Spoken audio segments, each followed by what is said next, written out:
Which is better? Hey friends, Ash here, welcome back to Gents. That is the question that we're gonna be answering today. Is Versace Eros Eau de Toilette better than 1 million Eau de Toilette, or vice versa? These two fragrances have been considered for a long time now, basically just clubbing scents, which I don't agree with, and we'll get to that later. But if you ask somebody, what's the #1 clubbing fragrance for men?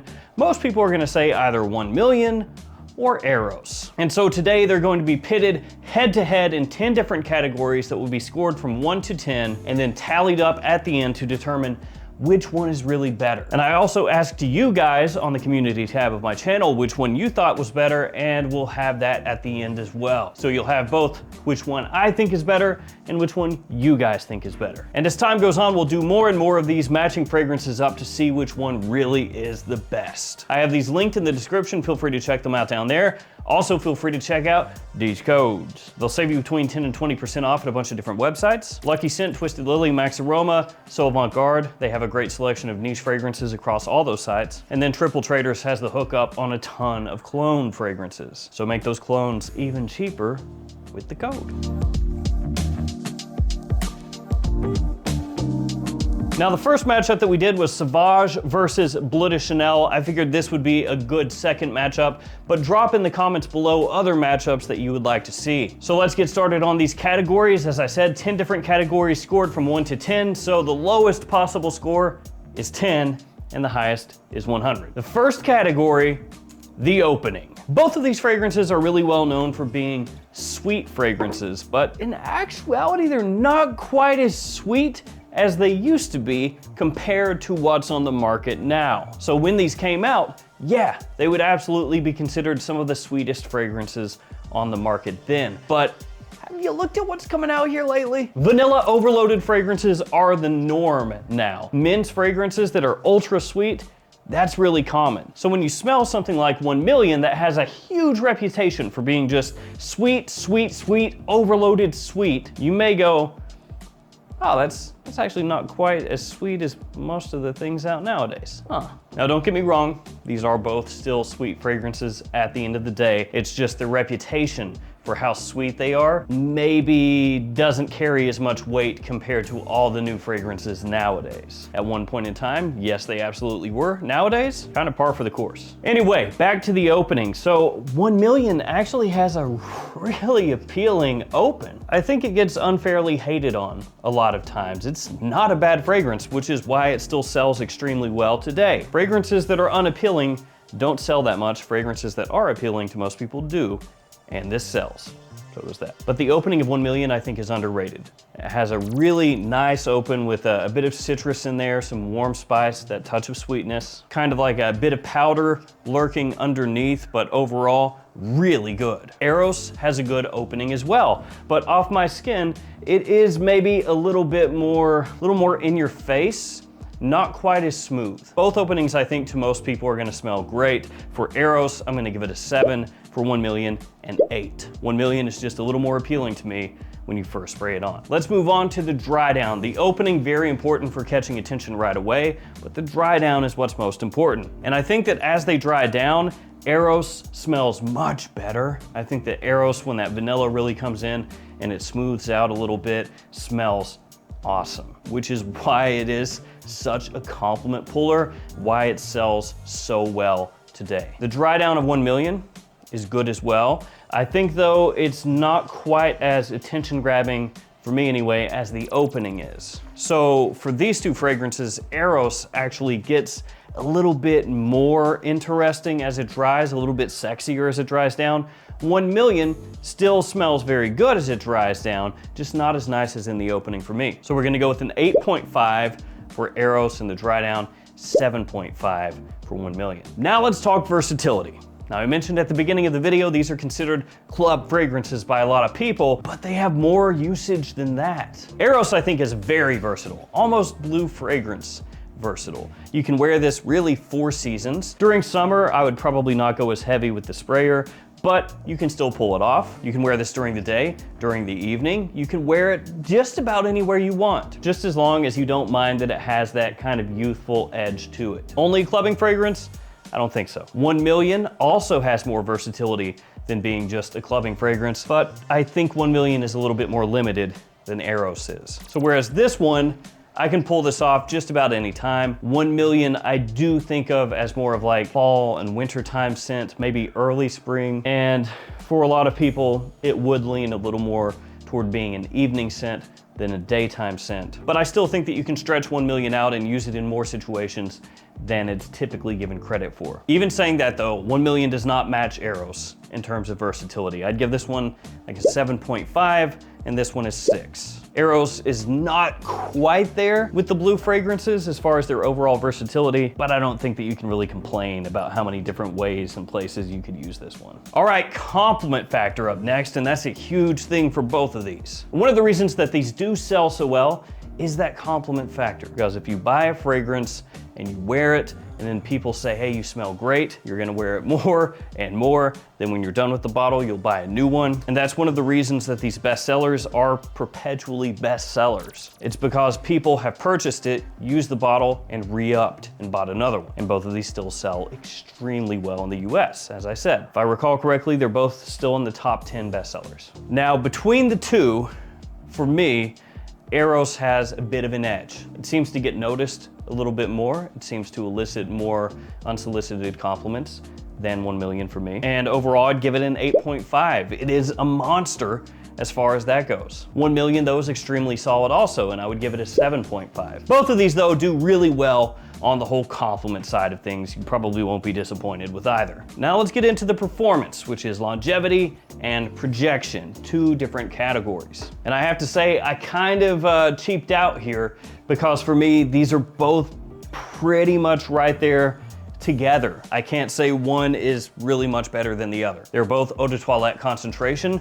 but they're both very good performers. They last a long time, they project very well. That's one of the main reasons that they're considered club scents on top of their sweetness, is because they are loud fragrances. They do project really well. They do leave a big scent trail and they last hours and hours and hours. So with them having that facet, people just automatically went to these for going to the club. I need something that's gonna be loud and get me noticed, that's gonna be sweet, that's a compliment puller, that's gonna last as long as I'm gonna be out. That'll do it. So I gave both of these an 8 for both projection and longevity. Well above average. Not like the most monstrous fragrances ever made, but definitely get the job done. I just don't think that Eros projects noticeably more than 1 million or 1 million lasts noticeably longer than Eros to really differentiate in terms of the scores there. So both of them get an 8 for both categories. Now, value for money. And when we talk this, we're going to be talking about the price from discounters, because most of you watching, I'm assuming, are probably going to shop at discounters. That would be the smarter thing to do if you want to save some money. And when we're talking discounters, mainly Fragrance Buy and Joma Shop. So Eros is gonna be a little bit less than 1 million from most discounters. Not a huge amount less, but a little bit. So whereas 1 million might be $55 or $56, Eros will be 50 or 51. That seems to be pretty consistent across most of the places that I looked at, which makes sense because typically at discounters, Versace fragrances are very slightly less than Paco Rabanne fragrances. And sometimes decently less actually, depending on which Versace we're talking. But at the end of the day, that's not a really big difference. $5 is not gonna move the needle that much one way or the other. But I do give Eros a little more credit for value for money because it has a little more versatility to me. So that means there are more places, more times that I might reach for this over this. Still though, I think the value is there for the price point, so I'm gonna give 1 million a 7 and Eros a 7.5. Just a little more usability gives it that slight bump. But now we're gonna talk something slightly different, perceived quality for price. So around 55, 56, 50, 51 at most places. Of course, that can fluctuate a little bit up or down as time goes on. So you could check this in the future and the prices could be a bit different. But which one of these smells overall higher quality? Like it has a little smoother blend. You know, the fragrance that has maybe a smoother blend or just overall when you smell it, you think, oh, that's really well done. Both of these I think have really nice quality for the price point. Again, not that expensive from discounters and great bangs for your buck overall. But I do think 1 million overall is a little bit tighter of a fragrance. Even though it's pretty loud, I mean, both of these are, it has more complexity, has more changes as the fragrance dries down, is maybe a little more interesting to smell, especially if you're not familiar with it, which probably most people are familiar with it at this point. Even though Eros is over 10 years old at this point, it does come across as the more modern of the two fragrances, with that big vanilla note in there really kind of taking center stage as it dries down. But still, for me, I think that 1 Million comes across a little more complex, a little more interesting, a little higher quality overall for the price point. So I'm gonna give 1 Million an 8 and Eros a 7.5. Now we're on to presentation, and yeah, this is something I kind of waffled on a little bit, because with 1 Million, you know immediately when you see that bottle what that is. So you have to give it points for that. I mean, this is very unique. The gold bar style, the atomizer actually works well, so I can't complain about that at all. It stands on its own, doing its own thing. So even if you think this is tacky or ugly or whatever, it's a really unique presentation. Eros, on the other hand, just looks sleek. It looks classic, it looks sexy, just very well done. It's just a standard square bottle, but the Medusa on the front, the Medusa on the cap, the design on the back, the design on the front just elevates it. I think it looks really good. So how you score this one would be dependent on what you think of the bottle designs. Do you like this more kind of classically masculine design over here, or do you like the very attention-grabbing gold bar? For me, Eros looks better. I'm gonna give this an 8.5. I think it looks really nice. 1 Million, a 7.5, because I'm giving it points for how unique it is. And speaking of uniqueness, that's the final category. Now, when I judge the uniqueness category, it's based on when the fragrance came out. So I'm not taking into account all the fragrances that came after these, any of the flankers that came after these. I'm judging these based off of what was out at the time these were released. Were they unique when they came out or not? So Eros came out in 2012. It's a little bit newer than 1 Million, but when you look at all the big designers that were out at that time, there's not too many that are similar to what Eros did. I think the closest that I could think of from the big releases would be something like Jean Paul Gaultier's Le Male, where they both have vanilla and mint, but done in a different way. But when you get past that one, there's not too much else out there that was like close to what this was doing. So I'm gonna give it an 8, because it did stand apart when it first came out, no matter what you think of it now. 1 Million came out a little bit before Eros. It came out in 2008. And also that year was The One from Dolce & Gabbana.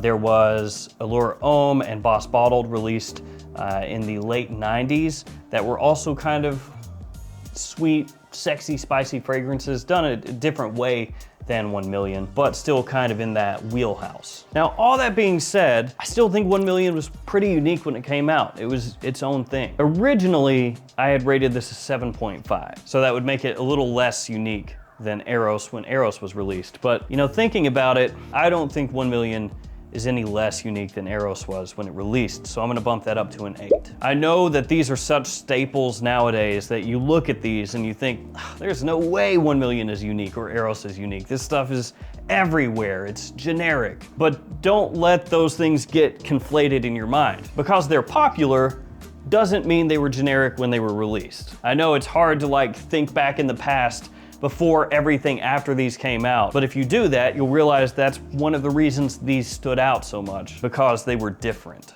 So when we add up the scores, Eros has a 79 and 1 Million a 75.5. So Eros squeaks out the victory against 1 Million for me. But I have to say, going back and re-wearing these two fragrances, they're really good. 1 Million is something that's easy to crap on. People love to hate on this thing. It's like you get points for how much you can crap on 1 Million sometimes. But going back and wearing it properly, wearing it a couple days in a row, letting it develop, it smells so much better than I remember. And I feel like part of that is because you get conditioned just to kind of blindly hate on it. But when you go back and smell it, there's a reason people wear it. What a novel idea.